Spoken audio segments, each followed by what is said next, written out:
A detailed video on Introduction to Interval Estimation. One sample t-test for n small, sigma unknown with 95% confidence interval. Okay, मैंने एक example it means लिखी हुई है. Question है आपका, the quality control manager of a tire company wishes to estimate the tensile strength of a standardized size of rubber used to make a class of radial tires. A random sample of 49 pieces of rubber from different production batches is subjected to a stress test. अच्छा students, यहाँ पे मैं ना इसको करने लगी हूँ 19, क्योंकि मुझे पता है आप लोगों ने कंफ्यूज हो जाना है. तो 19 पीसेज मैंने कर दिया ताकि वो स्मॉल सैम्पल साइज वाली एग्जांपल आपके माइंड में रहे. तो 19 पीसेज जो है वो सैम्पल लिया गया है, तो आपके पास डेफिनेटली एंड हमारे पास क्या हो जाएगा, आपके पास 19 pieces. The test measures the force needed to break the rubber in pounds according to sample results. According to sample results, the average pressure is 250 pounds. इसका ये मतलब है कि अब जो मीन दी हुई है वो किसकी 250 पाउंड है, जो आपने ऊपर 19 रबर्स का सैंपल लिया है उसकी. And the standard deviation is 42 pounds. और ये स्टैंडर्ड डेविएशन भी किसकी है, अभी ये पूरा सेंटेंस खत्म नहीं हुआ था स्टूडेंट्स, क्योंकि वो दो यहाँ लाइन पड़े जिनको मैंने हाईलाइट किया है. अकॉर्डिंग टू सैंपल रिजल्ट्स, तो ये जो स्टैंडर्ड डेविएशन नेक्स्ट लाइन में दी है वो बेसिकली उस सैंपल की है जो ऊपर हमने 19 पीसेस का रबर्स का सिलेक्ट किया है.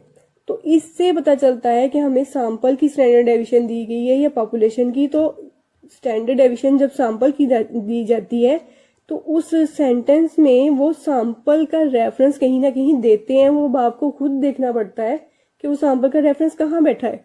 Determine the 95% confidence interval.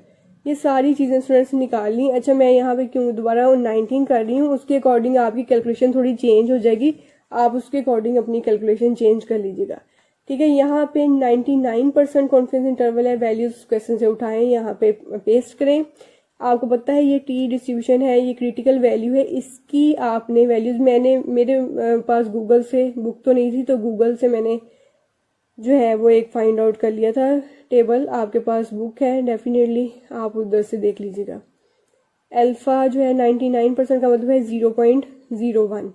तो 0.01 पे 19 पे आपकी जो वैल्यू है, खैर से मैंने उतना टेबल जो है वो कॉपी नहीं किया, तो वो आएगी बेसिकली 2.010 या जो भी स्टूडेंट्स आप लोग देख लीजिएगा. आपको पता है कि टी डिस्ट्रीब्यूशन के लिए टेबल के बगैर हमारा काम नहीं चलता.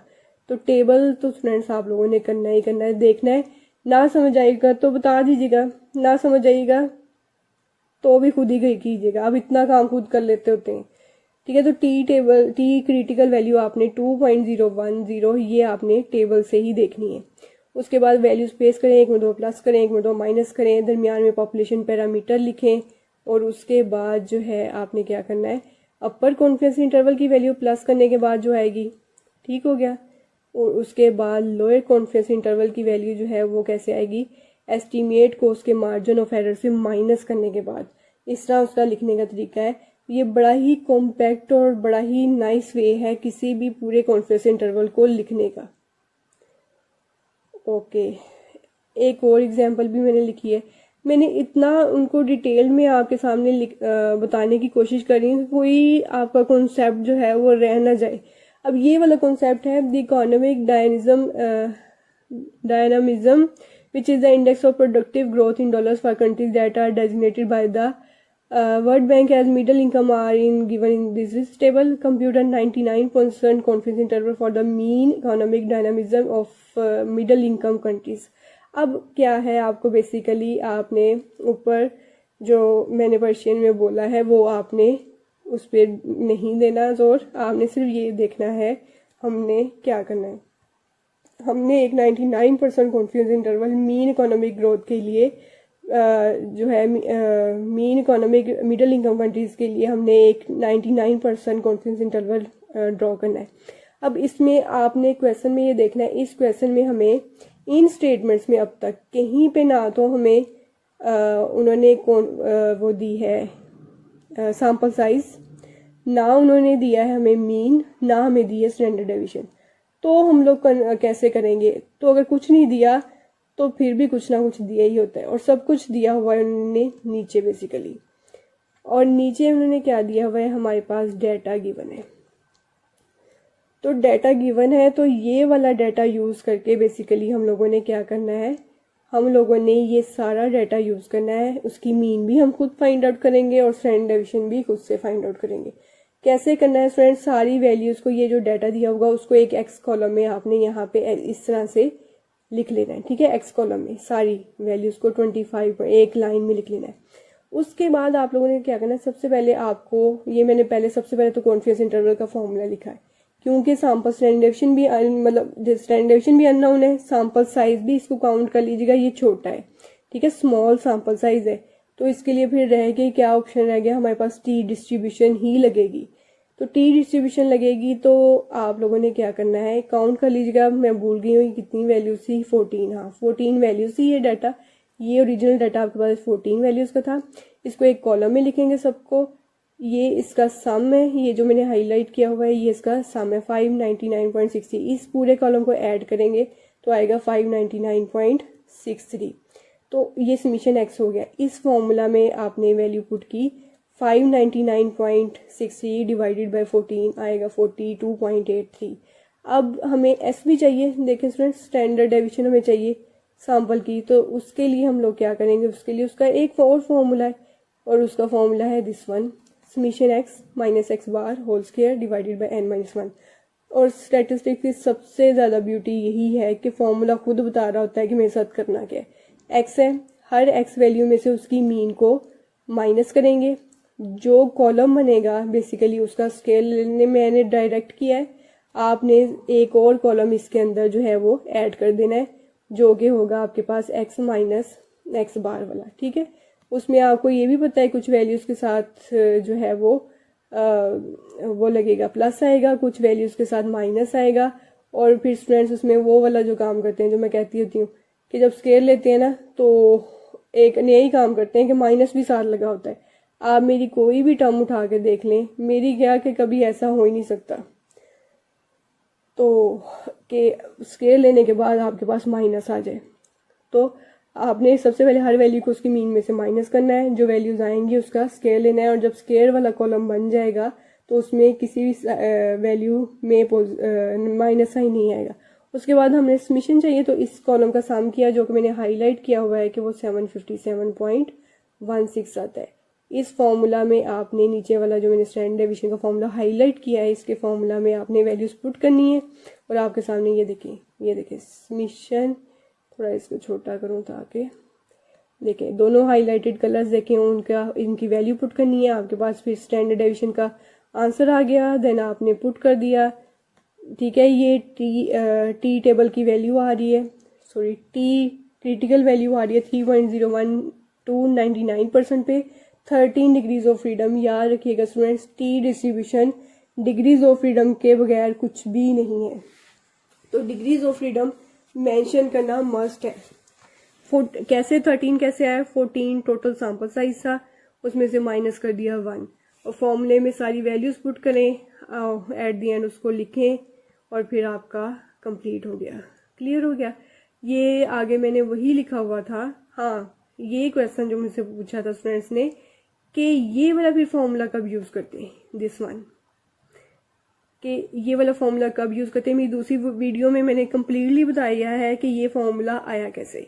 अब ये फॉर्मूला यूज कब करते हैं, कब, बिल्कुल भी नहीं। लेट्स सपोज स्टूडेंट्स, इस क्वेश्चन में आपको कहीं कहा था, इस स्टेटमेंट में आप देखें, इस स्टेटमेंट में आपने देखना है कि स्टेटमेंट में कहीं आपको कहा है पूरी स्टेटमेंट में कि स्टैंडर्ड डेविएशन मालूम करनी है तो किस वाले फॉर्मूले से फाइंड आउट करनी है। नो, आपने अपनी मर्जी से, ये मैं यूज कर रही हूँ बाय डेफिनेशन फॉर्मूला, तो मैंने बाय डेफिनेशन फॉर्मूला लगाया तो मैंने वो क्वेश्चन सोल्व कर लिया। अब एक और फॉर्मूला है, इसको बोलते हैं कंप्यूटेशन फॉर्मूला, जो मैंने हाईलाइट किया हुआ है, सर्कल किया हुआ है। ये कंप्यूटेशन होता है, इसमें इजी होता है, इसको मतलब यूज करना इजी होता है। क्यों? क्योंकि इसके फॉर्मूला में जस्ट क्या है हमारे पास, एक्स स्क्वायर, कोई मीन में से माइनस नहीं, कुछ नहीं। एक्स वाला कॉलम तो ऑलरेडी हमारे पास होगा, तो हमें और क्या चाहिए, जस्ट एक्स स्क्वायर। तो हर वैल्यू का ये देखिए 25.81, इसका आप लोगों ने जब लिया स्क्वायर लिया तो ये आया 665.9342। सो ऑन सारी वैल्यूज़ का आपने लेते जाना है। और आपके पास क्या, अब सम चाहिए, तो इसके लिए समीशन एक्स के लिए क्या चाहिए, सिंपल एक्स वाले कॉलम का सम। समीशन एक्स के लिए क्या चाहिए, एक्स स्क्वायर वाले कॉलम का सम। तो कौन सा कोई मुश्किल है, तो सिंपली आपने सम किया, ये देखें सम किया, और ये मैंने हाईलाइटेड डिफरेंट कलर से किया हुआ है। जो समीशन एक्स स्क्वायर का सम है ये आ गया, समीशन एक्स का सम ये आ गया, वैल्यूज पुट करें, देखें क्या आंसर आया आपके पास फ्रेंड, 7.63। तो ऊपर वाला जो फॉर्मूला था, ये वाला फॉर्मूला जो बाय डेफिनेशन फॉर्मूला था, तो उसका आंसर क्या आ रहा है, डेफिनेटली 7.63। फॉर्मूला आप जो है जो सा मर्जी यूज करें, आपको कॉन्फिडेंस इंटरवल ही फाइंड आउट करना है।